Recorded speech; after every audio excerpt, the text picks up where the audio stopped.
What's going on, guys? Super Insane 18 here, and today we are going to be discussing my ban list predictions. And I know that it's a little bit soon after our last list, but there was only a month and a half in between those lists, so I'd rather do this now and just get it out there rather than hold on to it for a couple of weeks and be late. So let's go ahead and jump on in. So kicking things off with the banned cards, we're actually going to be talking about two at the same time, and the reason for that is because I don't think they're going to ban both of them, but I think it's going to be one or the other, and those two cards are going to be Tearlaman's Kit Kalos and Instant Fusion. Now, the reason I think it's going to be one or the other is for a couple of different things. Now, if we look at the OCG list, we can see that they banned Kit Kalos and that the deck is still the uncontested best deck in the OCG, so losing Kit Kalos, while it would definitely hurt, it would just change the way that the deck plays, and obviously if Kit Kalos is banned, then the deck doesn't play the Instant Fusion anymore, so you don't really need to ban both. But on the opposite side of things, I don't think Konami is ready to make that big of a change for Tearlaments yet, especially when we have things like Kashtira around the corner that are going to be melding and working together with Tearlaments. So I think it's much more likely to ban the Instant Fusion because that prevents a one-card Kit Kalos and just a way to kind of cheat it out onto the field. So I think one or the other of these two is definitely deserving of the ban, but I'm not quite sure which one Konami is going to go forward with, so that's why we're going to put it on the list as either or. Obviously not both because there's just really no sense, so I predict that either Kit Kalos or Instant Fusion is going to get the ban. And now there's actually only one other card on our banned prediction, and personally I don't even think the card needs to get banned, but that is going to be the Wind Barrier statue. I believe it's Barrier Statue of the Storm Winds. Now, this card is only on here because I know a lot of people would be crying in the comment section if I didn't put it here, but I don't think that this card is oppressive enough to warrant the ban, especially when we have other floodgates that are much more oppressive not banned, and some of them even at 3 like Skill Drain. Now, yes, Barrier Statue is a very strong card, and if you are playing 2 of it, then, you know, the way that you would out it doesn't really matter because you just establish a second one, but that's exactly the reason why I don't think it should be banned, is because it is a very outable card. It immediately folds to any kind of effect negation, like in Infinite Impermanence or a Forbidden Droplet, even Forbidden Chalice. Like, there's just so many ways of just flat out negating this card. And then the other thing is that it's only 1,000 attack, which arguably is a much easier way to out a card because almost every monster in people's main decks now is going to be 1,000 or more attack, unless you're playing Fluanderies, which is the deck that plays this, and obviously it doesn't matter because Fluanderies doesn't special summon. So a lot of people want this to be banned because it is just a floodgate that says you're not allowed to play, but it really doesn't say you're not allowed to play considering how easy it is to out. Now, I think that this card is definitely more deserving of a limit because if we look at more recent Fluanderies decks, like the runner-up for YCS Sydney, you'll see that they're playing 2 copies of it, and the reason that they're playing 2 copies of it is because of how easy it is to out. So if they establish it on their turn 1 and their opponent is able to either run it over by attacking it, or if they do something like use the Primeval Planet Perlerino, when they shuffle back a Tearlament using one of their Ishizu cards, they can go ahead and pop it.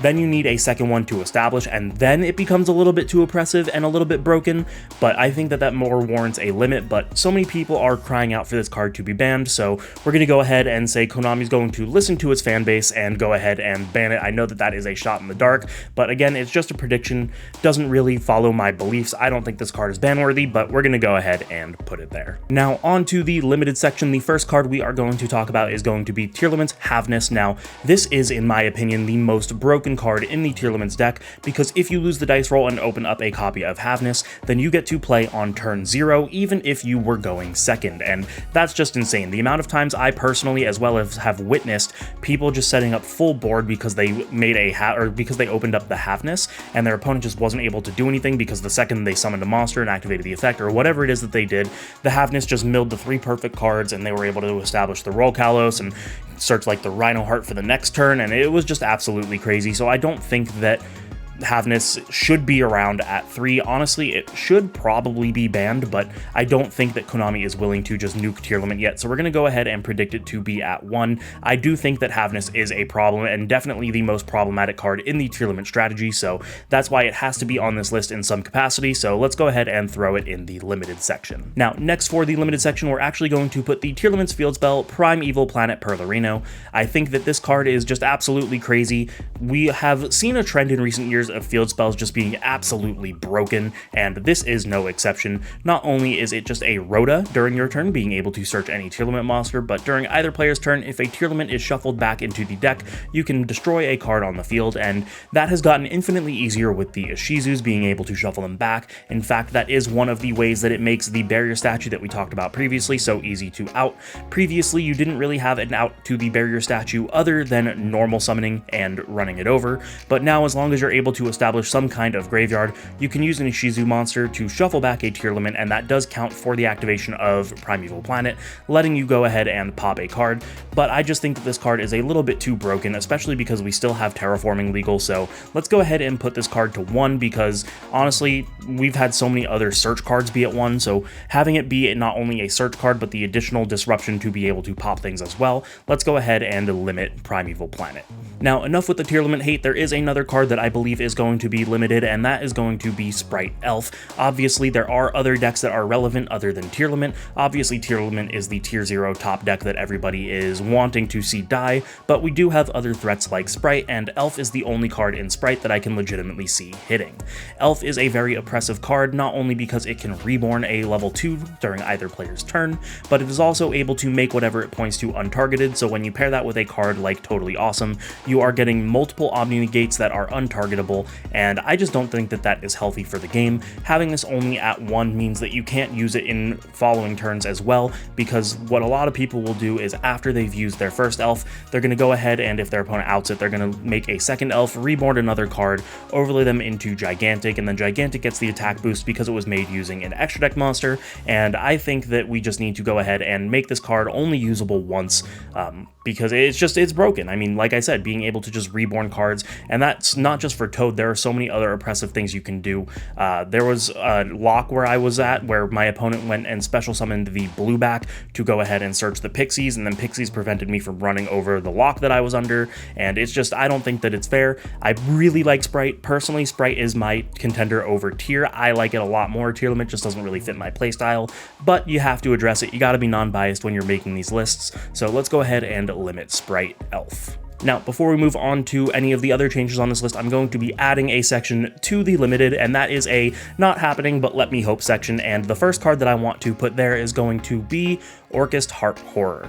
Now, Harp Horror is a really good card for the Orcust strategy and has been banned for several years now, but the way that I look at it is I don't think that bringing Harp back would overtly break the game. It would just add another possibly playable contender into the format, and we've seen recently that some of the Eternal format decks have been getting their support back. We obviously have Sky Striker, which has received some of its cards off the ban list, as well as received new support. We have Salamangrate, which got its cards pretty much all back, except for, I believe, Gazelle is still limited.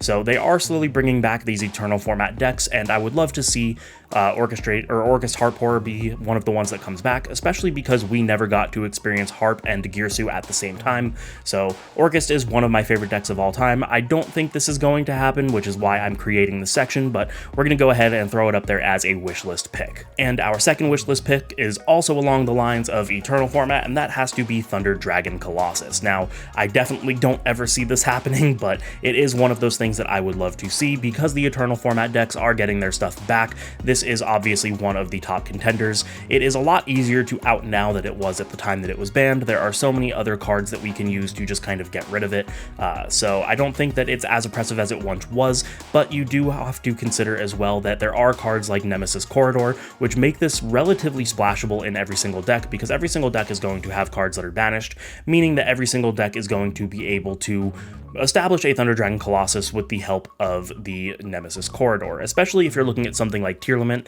which they could go ahead and mill the Thunder Dragon Fusion, which the Thunder Dragon Fusion they can then banish to search the Corridor, and I mean, it just does get a little bit oppressive, so I can definitely see it not happening, but again, this is a let me hope section. I would love to see Colossus come back, so it is going to be our last wishlist pick. Moving on to the semi-limited, I don't think there are going to be any changes here. There is nothing in the game right now that I believe needs to be at 2, so I mean, there's really just that. There isn't anything that needs to be at 2, so let's go ahead and just skip this section. And on to the unlimits, I think that there are going to be 3 changes here, and that is pretty much just bringing back the cards that have done absolutely nothing, so we don't really need to waste too much time talking about them. I think that we're going to be getting back the Spellbook of Judgment, the Recital Starling, and the Pot of Desires. These are 3 cards that really just, why are they even on the limited list anymore. Like, a lot of people were scared for their lives when Judgment came back after almost 10 years on the ban list, but I personally tried the deck, and I've seen a lot of other people try the deck, and it's just too slow now. Judgment does absolutely nothing. I mean, yeah, nothing else really needs to be said about these unlimits. They aren't oppressive. They have no need to be on the list anymore. Let's just go ahead and bring them all back. And there you guys have it. That is going to be my ban list prediction for either January, February, or March. Who knows when we're actually getting this list. Like I said, I would rather just bring this to you guys now rather than hold on to it for a couple of weeks and be too late. That does tend to happen where I have a ban list prediction planned out, and then I wake up one morning to a flood of notifications that the ban list is out, so I just wanted to get that out here now. Hopefully you guys enjoyed. If you did, you know the deal. Make sure to subscribe, hit the notification bell, like, comment, share with your friends, maybe consider supporting me on Patreon. For just $1, you can support the channel in a way that I would never be able to tell you how much I fully appreciate. Thank you guys so much for watching, and I will see you in the next one. Oh, and just to annoy my buddy Simo, max C to 3.